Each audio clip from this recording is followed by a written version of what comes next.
Hello, hello. It is Monday, day 18 of my 21-day lives. And today we are talking about boundaries. Boundaries during divorce and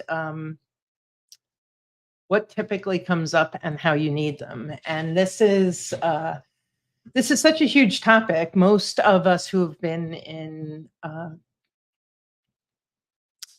toxic or high conflict or complex marriages don't have a lot of experience with boundaries. Most of the clients who come to me, they weren't raised with them. They can't really defend why they're important. And so I thought today would be a really good time to talk about all the different ways that you need them once that decision's been made. And so there's living under the same roof together and making decisions and having agreements, and the concept of a boundary, uh, the boundary itself is really just saying, this is what I'm requesting or this is what I'm suggesting. That's the easy part, right? Vocalizing. If I could set guidelines and rules with my kids, with my soon to be ex, with my family, in laws, anybody, how would I do that? And some people have a problem right there, but some people are like, well, I know what I would ask for. So setting a boundary is really suggesting or requesting. uh, for instance, since we're heading toward divorce, somebody has to leave the master bedroom. Can we talk about a plan for where the other person would sleep and live, uh, and uh, and some rules around uh, honoring that? That would be a boundary. And um, and then creating the agreement is actually the boundary. It's the request for us to have a conversation about it. Or you might have, as I said late last week, you might have adult children who want to know what you're doing and when you're doing it and why you're doing it, and asking questions that really aren't their business. And so that requires a boundary. It's a conversation to say what is and isn't acceptable for us to talk about, and an explanation of why. Typically, the problem is less in the setting of the boundaries, although that can be, if they're not clear and agreed upon, that could be problematic. The upholding of the boundary, the honoring of your boundary, is certainly where you could run into a lot of problems. And so if we just look at a few of them, I'm just going to share a couple of different ways that you could apply boundaries in your divorce, and just a couple of, off the top of my head, a couple of things that have come up. I've had a client who uh, just set a boundary. Let's not talk about the divorce or get into any kind of arguments or discussions around us when we're picking up and dropping off the kids. So that's a boundary. We can talk about all of those things, just not in earshot of the kids, not during pickup or drop off. Um, that's setting the boundary. But what if they don't abide? What if they start talking to you? What if they get into an argument? What if they involve the children? How do you uphold that boundary? And it's so important as you're entering divorce, even if you didn't have those kinds of rules and guidelines and respect and agreement throughout your marriage, you want to start doing that now. And while it takes two for it to go smoothly, it takes one person. So you might be thinking he or she is, they're not going to listen to me, they're not going to abide.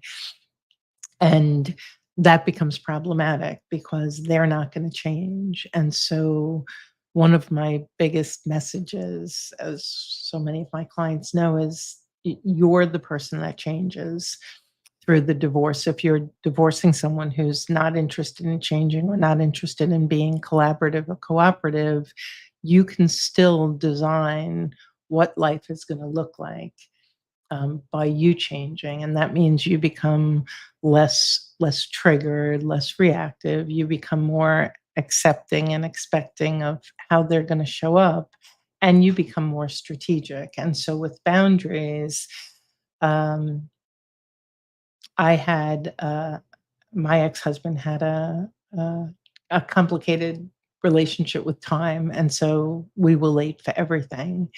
And so when I was setting my boundary, I got really scared. Like, how do I set a boundary when I can't control him showing up on time? And I don't want to be late for things. And so when it came to the co-parenting part, uh, I enlisted the support of someone and I let him know that, pickup time is such and such a time. And if you're not here within 5 to 15 minutes of that time, you'll have to pick up the kids someplace else because they're then going to be cared for someone else until you show up. So my plans never got blown up. He didn't have that control over me. And so many people think, well, they have that control because they don't honor or abide by the boundary. And so I have a whole boundary boot camp where I talk about this in a lot of detail, all the different ways through writing, through speaking, physically in the same space, on the phone, complicated situations, negotiations around the divorce. How do you set really uh, fair and healthy boundaries? And then how do you honor those boundaries and ensure that your needs are taken care of or that you're protected regardless of how the other person shows up? And so as we're just talking about today, setting boundaries to ensure healthy relationships, the other piece of it is if you've been raising children in a household where there aren't a lot of boundaries, often that we as parents won't have boundaries with our spouse, we won't have them with our kids either. And then the kids kind of running ramshot right over you. And so the beautiful thing about when we go through something like divorce and we need skills like better and healthier communication, like setting and honoring boundaries, like learning how to regulate our emotions, this is the silver lining. It's the gift that keeps on giving. It's developing healthy skills and strategies for navigating things, and then you just have them. And when it comes to you and your children, especially as a single parent, it's going to be so important that you know how to set and uphold boundaries. In my house growing up, you were told what to do. If you didn't do it, you got screamed and yelled at, or maybe you got hit. There was no healthy way that was modeled for understanding the value of boundaries and abiding by them. And so, if that's your situation too, as you begin to shift and change your family dynamics and how everyone's interacting with each other, your ability to get clear on what you need. And you can start by saying, I need my spouse, soon to be ex's agreement in these areas. That's a great way to start. We're not going to talk in front of the kids. We're not going to sleep in the master bedroom together anymore. We're going to communicate around, the kids and sports, whatever it is. Just write that list, and then you can figure out how would I articulate each of these as a boundary. And then the next thing is, how would I uphold it? And the key here, the one um, secret I'll share with you is the upholding is all about you, not them.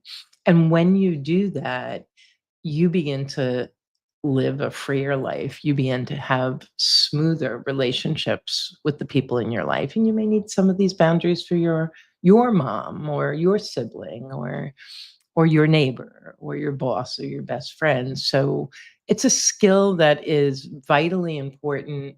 I have an article on the Journey Beyond Divorce website that's entitled "Healthy Relationships Require Healthy Boundaries." So if boundaries is something that you're interested in and feel that you really do want to improve the dynamic with all your different relationships and that it's not quite there yet, check out that article. And then we have a boundary boot camp that we're going to be um, opening up for everyone in about a week. And so I'll be talking about that over the next couple of days as well.